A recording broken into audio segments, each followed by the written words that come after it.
welcome everybody to our online program on addiction and recovery from the Sunshine Coast Health Center up here in Powell River, BC. And we've been talking about Rob Ford, and in particular an article that was published in the Star newspaper on what rehab would be like if Rob Ford were to actually enter it. And the basic gist of the article was, look at Rob Ford is an addict.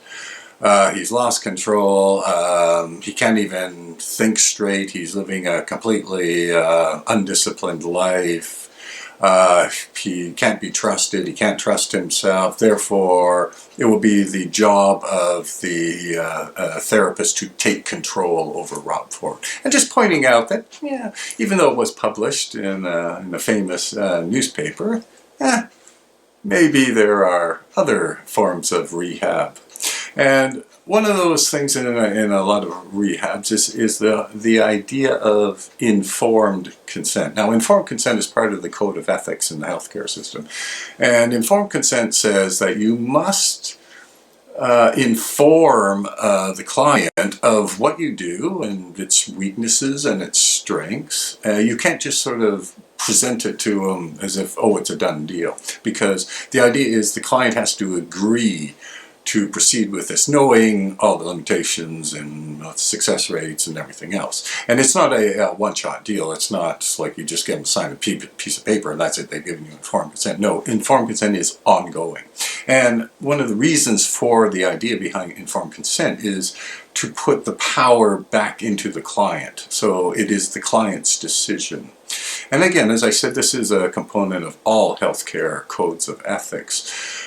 So this informed consent, if you were to, what we do here, for example, we tell people, yes, there are other forms of treatment. I mean, there's some places that believe it is a brain disease, right? And other places that believe it's conditioning. This is a sort of form of psychology.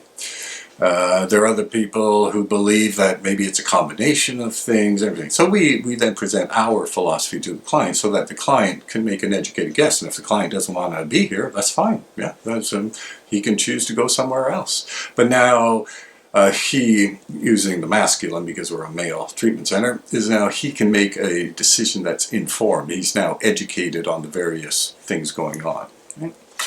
So this idea, again, of this modern idea of looking at someone with an addiction problem as a complex human being who's quite capable of making decisions for himself or herself, I mean, this is the new way of thinking about to rehab.